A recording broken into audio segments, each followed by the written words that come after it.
सत्य है कि भगवान शिव, भगवान गर्दानी, भगवान शंकर, त्रिकालदर्शी, कैलाशी, विनाशी, भगवान शिव किसी न किसी रूप में आकर आपका और हमारा उद्धार करते ही हैं। और शंभु शरणे पड़ी मांगू घड़ी रे घड़ी तो दया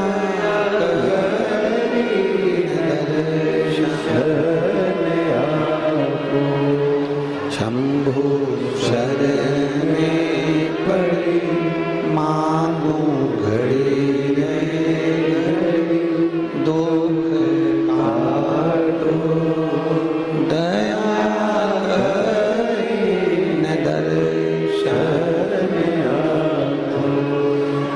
आप जिस रूप में उसको पुकारोगे, जिस तरह से आप उसको पुकारोगे, जिस भाव से आप भगवान शंकर को पुकारने का प्रयास करोगे, जिस भाव से आप उसे पुकारोगे, वो मेरा शंकर, मेरा वो घड़दानी, मेरा त्रिकालदर्शी, मेरा कैलाशी, मेरा विनाशी शिव आपके करीब में आएगा जरूर, आपके नजदीक में जरूर आएगा।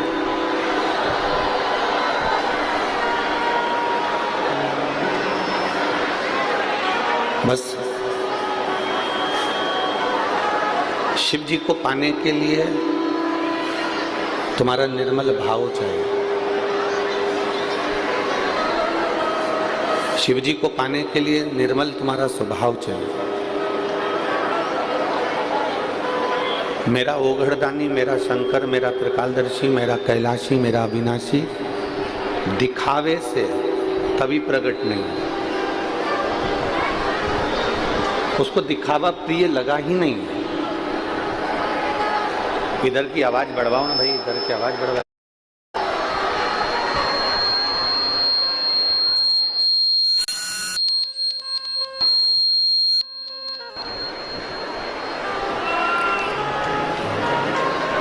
मेरे ओगड़दानी को, मेरे शंकर भगवान को दिखावा प्रिय है ही नहीं। शिव को आप ये से लाखों की संख्या में आज आए हो,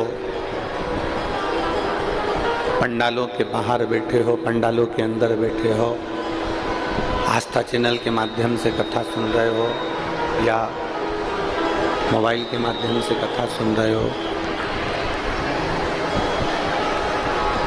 आप जिस भाव से कथा का रसपान ग्रहण कर रहे हो, आप जिस भाव से भगवान शिव की पवित्र कथा का रसपान कर रहे हो, वो देवाधिदेव महादेव सहज भाव से आपको स्वीकार कर लेगा। सहजता का भाव है। ये स्पीकर ऑन नहीं चल रहा है, एक भी स्पीकर नहीं चल रहा है यहाँ, और बाहर की इधर की आवाज खोलिए।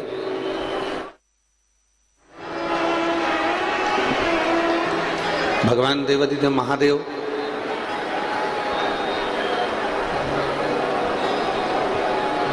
आपकी सहज भाव से, सरलता से, सहजता से रीझ जाते हैं। शिव को रिझाना, बहुत देर तक प्रार्थना में बैठे रहना, या बहुत देर तक साधना में बैठे रहना, या बहुत देर तक उसके मंदिर में बैठे रहना, उससे ये नहीं कि आप 2 घंटा, 4 घंटा, 6 घंटा, 8 घंटा भगवान के मंदिर में बैठे हुए हो तो भगवान जल्दी प्रसन्न होगा।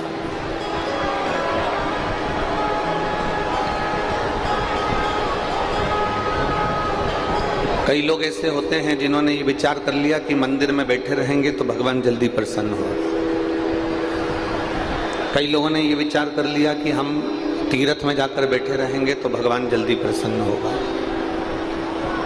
कई लोगों ने ये विचार कर लिया कि हम किसी पवित्र नदी के तट पर जाकर बैठे रहेंगे तो भगवान जल्दी प्रसन्न होगा। नहीं, शिव महापुराण की कथा कहती है, एक क्षण का भी अगर आप सत्संग कर रहे हैं, एक क्षण का भी भगवान शंकर का दर्शन कर रहे हैं, एक क्षण का भी आप भगवान की भक्ति कर रहे हैं, एक क्षण की भी अगर आप अविरल भक्ति को धारण कर रहे हैं, तो मेरा देवाधिदेव महादेव तुम्हारे करीब में आता जरूर है। ये निश्चित है, वो पहुंचेगा। अपने जीवन में शिव को पाने के लिए, शंकर भगवान को पाने के लिए हमें कैलाश पर्वत पर जाने की जरूरत नहीं पड़ती।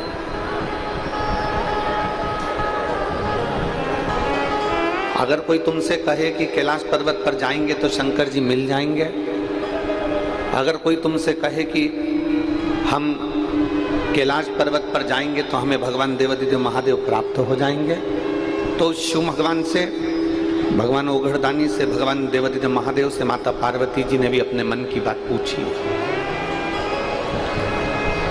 माता पार्वती जी भी भगवान शंकर से कहती हैं कि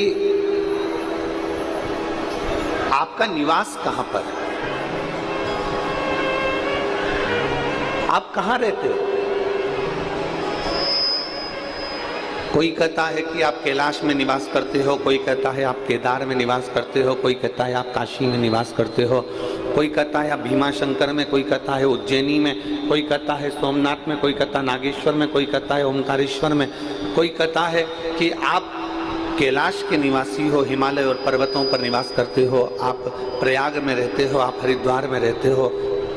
कई लोग कहते हैं, माता पार्वती जी भी शिव जी से कह रही हैं कि दुनिया के लोग कहते हैं कि आप यहाँ निवास करते हो, और भगवान देवाधिदेव महादेव कहते हैं, भगवान शंकर कहते हैं, पार्वती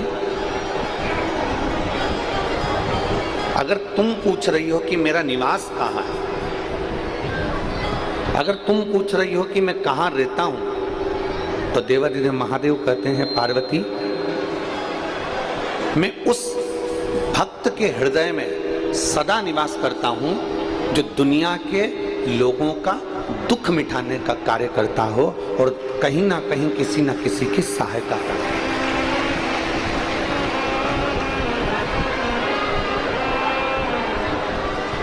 हो। और तेरी कृपा बिना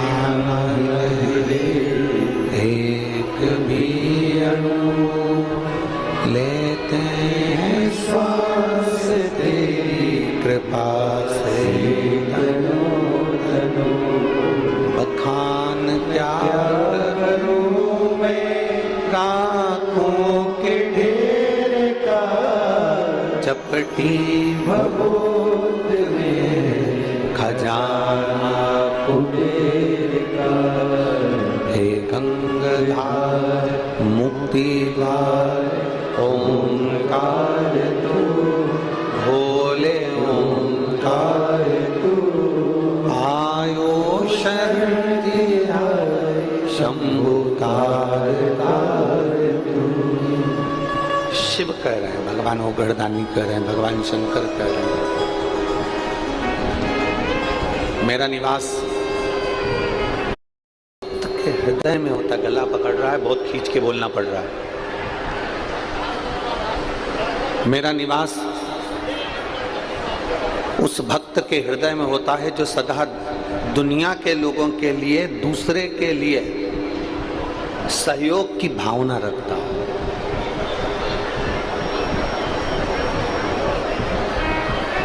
जो किसी न किसी रूप में दूसरे का सहयोग कर रहा है, किसी न किसी रूप में दूसरे को सपोर्ट कर रहा है। शिव कहते हैं मैं उसके साथ में हूं। देवाधिदेव महादेव कहते हैं कि मैं उसके करीब में हूं, उसके साथ में। कल एक भक्त से बात हो रही थी खंडेलवाल जी के यहाँ, जब हम शाम के समय पर मिल रहे थे, तो एक भक्त से बात हो रही थी, तो वो भक्त पूछ रहा था कि अपने बच्चों को, अपने परिवार को हम क्या देकर जाएं, अपने बच्चों को, अपने परिवार को हम क्या देकर जाएं जिससे हमारी पूरी जिंदगी, हमारे बच्चों की भी जिंदगी बहुत आनंद में रहे। हम क्या दें अपने बच्चों को, हम क्या प्रदान करें अपने बच्चों को?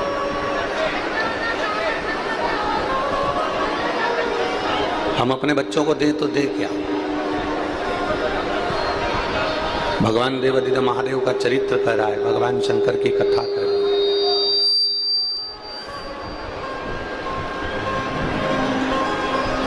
आप अपने घर के बच्चों के लिए जमीन, घर, जायदाद, जेवर सब कुछ रख कर जाओगे। बहुत सावधानी से सुनिएगा, आज कथा का विराम दिवस है और बड़े सावधानी से आप इसको श्रवण करिएगा। आप अपने बच्चों के लिए जमीन रख दी है, आप अपने बच्चों के लिए जायदाद रख दी है, आप अपने बच्चों, ये बक्से बंद पड़े, आके सुनते क्यों नहीं हो तुम लोग? और महिलाएं उधर चिल्ला रही, उधर से थोड़ा सा आवाज बढ़ा दो बाहर का भाई, पब्लिक ज्यादा है तो थोड़ा बाहर के।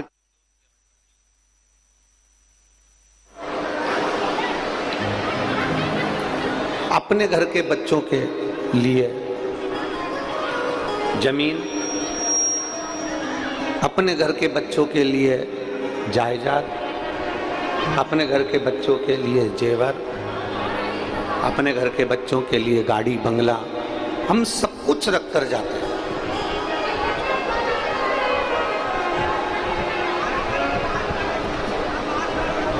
सब कुछ हम रख कर जाते हैं अपने घर के बच्चों के। पर शिव महापुराण की कथा कहती है बच्चों के लिए जमीन रखो मना नहीं है, बच्चों के लिए गाड़ी रखो मना नहीं है, बच्चों के लिए जायदाद रखो मना नहीं है, बच्चों के लिए बंगला और जेवर रखो मना नहीं है। पर शिव महापुराण की कथा कहती है बच्चों के लिए अपने जीवन का करा हुआ थोड़ा सा पुण्य भी रख कर जाना, जिससे इनकी जिंदगी सहजता से चल सके।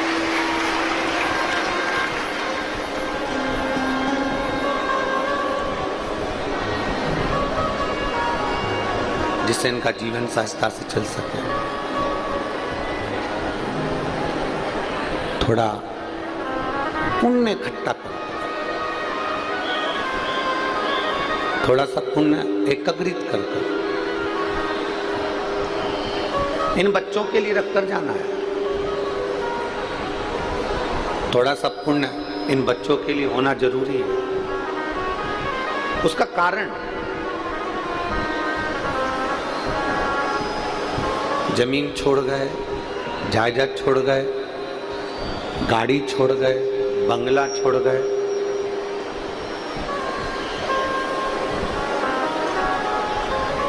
आप जमीन, जायदाद, गाड़ी, बंगला सब कुछ छोड़कर चले गए, सब कुछ। और मालूम पड़े कि आपका पुण्य उन बच्चों के पास में है ही नहीं। मान लो पुण्य है ही नहीं, तो वो जमीन जो तुम छोड़ कर गए हो ना, वो जमीन उसका भोग नहीं कर पाएगा। गाड़ी बंगला छोड़ कर गए हो तो उसका भोग नहीं कर पाएगा।